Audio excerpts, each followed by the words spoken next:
Hey makers, this is Dhruveen and in this session I am going to talk about one of the interesting announcements from Microsoft. Microsoft has announced Power Query data flows for Dataverse in Teams. Now we can use data flows to connect the different data source and build the Dataverse table from that. First of all, in this session I am going to talk about what is data flow and how it is useful in order to import data from the different data sources and create a central data set which we can leverage to create our apps for the future purpose. We will be talking about everything for Power Query data flow for Dataverse in Teams. So stay tuned with me throughout this entire session. One more important announcement. I launched my own Instagram page where I am uploading different short tips and tricks related Power Platform. So if you wanted to be a part of my Instagram family, do follow me on my Instagram. The Insta ID is available here or maybe in the description box. So do check it out there. So without wasting much time, let's get started. But before that, here is an intro.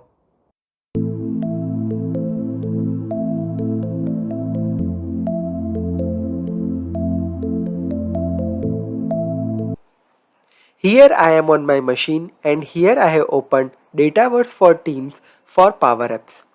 Now let me talk about the announcement that has been done by Microsoft. Microsoft has announced that Power Query data flow can be used into Dataverse for Teams. Now the question arises in your mind that why Power Query data flows has been introduced in Dataverse for Teams. What are the advantages of using it and what do we mean by data flow? You will get all your answer in your question. First of all, let me explain you the term data flow. Let's say for an example, the organization where you are working is using so many data sources like Excel, flat file, SharePoint. Now you want to pull the data from all of those data sources and store into one centralized dataverse and build the app on top of that. At that time, this data flow concept will help you a lot. That will pull the data from all those data sources via manual or schedule approach. We will be also talking with the help of practical example over here. Now coming towards the second question, what is Power Query? So most of the time when you are working with Excel or maybe in Power BI, Power Query is something which is used as a backend in order to transform your data. Meaning if you have some data which needs some cleaning process from different data sources, at that time you can use the concept of Power Query. Now, this Power Query data flow is introduced in Dataverse for Teams because earlier what happened here is in Dataverse we were creating the table manually, and let's say if we need some data we are manually entering those data into those tables. Now there is a need to pull the data from different data source and add it to Dataverse. That was something which was challenging process.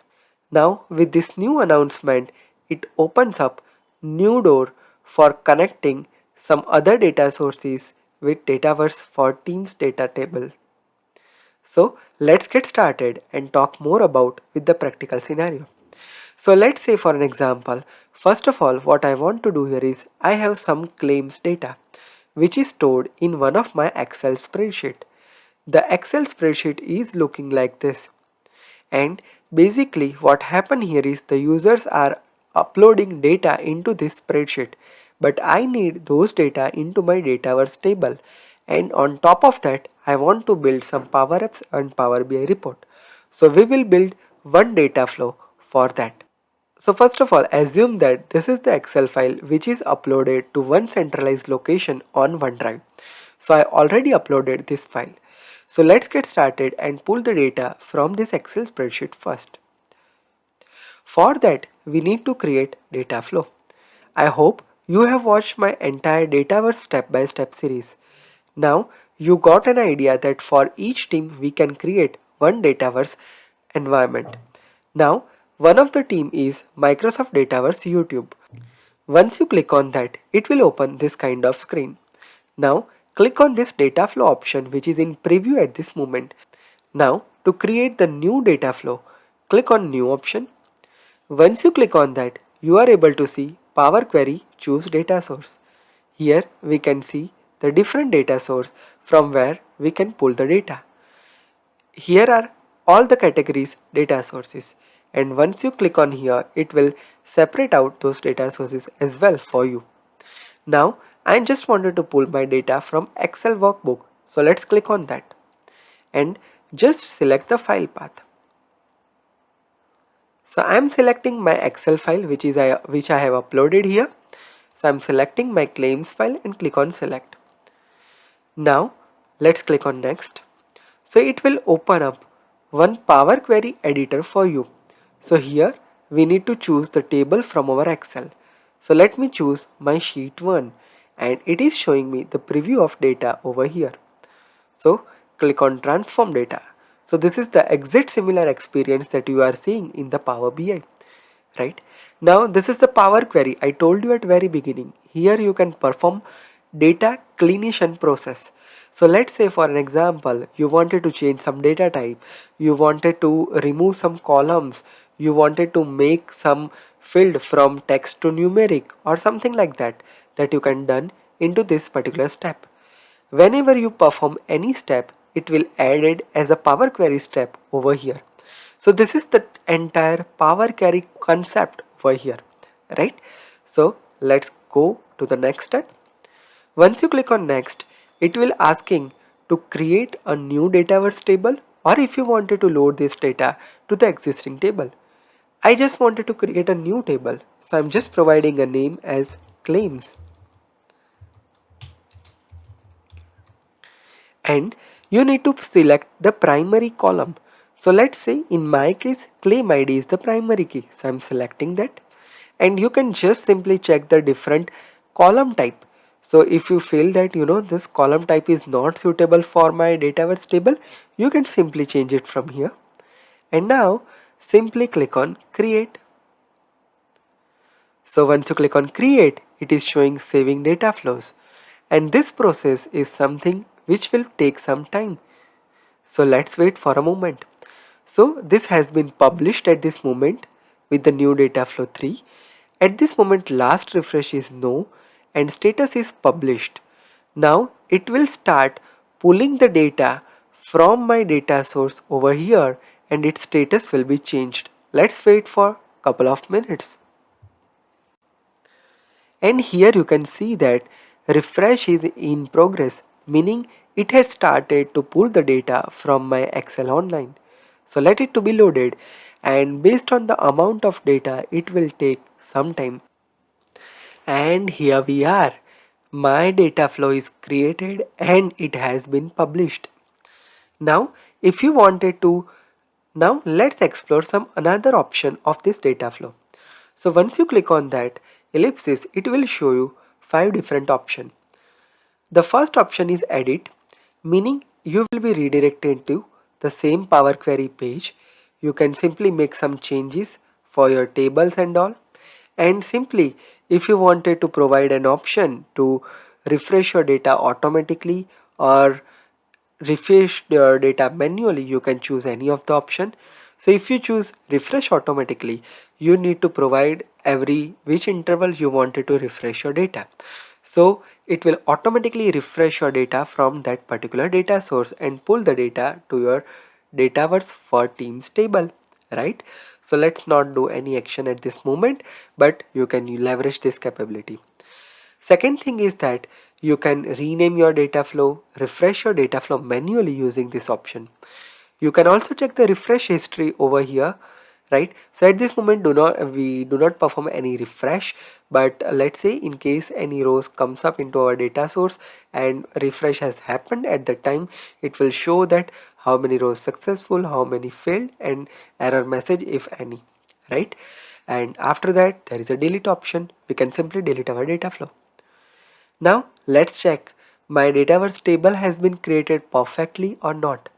For that, go to the build by this item section, and here you can see that claims table that we just created. Click on that. So it will redirecting you to this page, and from top let's filter by custom, so it will show all the custom columns which you created.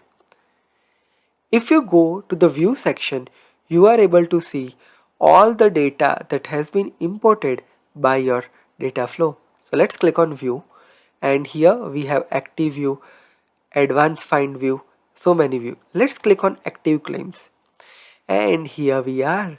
The data has been loaded perfectly, and in your active view, if you wanted to see some more column, simply drag this field over here and you are good to go.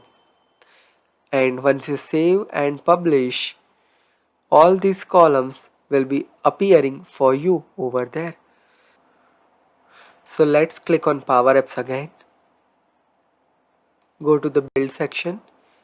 Go here in Dataverse for Teams and let's open up claims table, and let's go to the view and click on active claims. And here we are. It is showing all the data to us over here. Right? So this is really cool and amazing.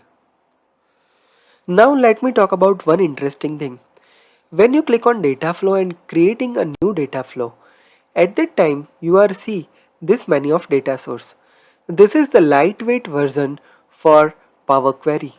Actually, when you are actually using any Dataverse in your Power Apps, let's say I'm going here and go to the Dataverse option, and let's say for an example, if you wanted to connect any data source over here, at that time also Power Query windows open, but this is heavier version, but in Dataverse for Teams it is lightweight version. So this is one of another cool advantage of Power Query data flow in Dataverse for Teams. Now this is how you can simply create your data flow and pull the data from your any of the data sources to your Dataverse table and achieve your business requirement. Let me give you one important example where you can leverage this kind of scenarios. Suppose I am developing one onboarding system and I am storing my partner information in Excel. Now I want to pre-populate the partner information in my onboarding form. At that time I can leverage this concept.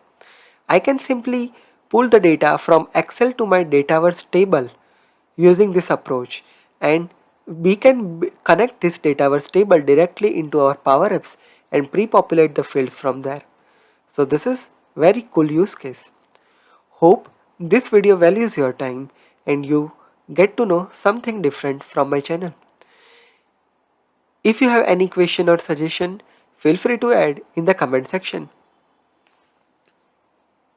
If you are for the first time to my channel, make sure you hit subscribe and press the bell notification to never miss any updates from my channel. I am uploading new videos related Power BI, Power Apps, Power Automate, Power Virtual Agents, Teams and SharePoint mostly on my channel. So make sure that you hit subscribe so you will never miss any updates from my channel. If you are looking for any consultancy or training, here is the website, click on that. You will be redirected to this page. Go to the contact page and fill out your query and send it to me. If you are interested to follow me on all my social media handles, here is the link, click on that. You will be redirected to this page. From here, you can follow me on all my social media handles. If you are interested to follow me on Twitter and Instagram, here are the links. Click on that so you will never miss any updates from my those social media handles. I would recommend everyone to follow me on Instagram because here I am uploading different Power Platform related short videos, tips and tricks in form of post, Instagram Reels and IGTV format. So do follow me. The Instagram ID is very simple, Power Platform Guy. Search that into here and you will get to know different short tricks related Power Platform. Do follow me on Instagram. If you are interested for different audio podcast related Power Platform, here is the podcast channel. Click on that. You will be redirected to this page. From here, you can listen your favorite Power Platform podcast on your favorite podcast platform like Google Podcast, Apple Podcast, Spotify, and much more. Also, if you are interested for different short videos related Power Platform, here is a separate channel called Digital Dhruvin. Subscribe that channel and show your love over here as well. This is Dhruvin signing off. See you in the next session. Have a great day. Goodbye.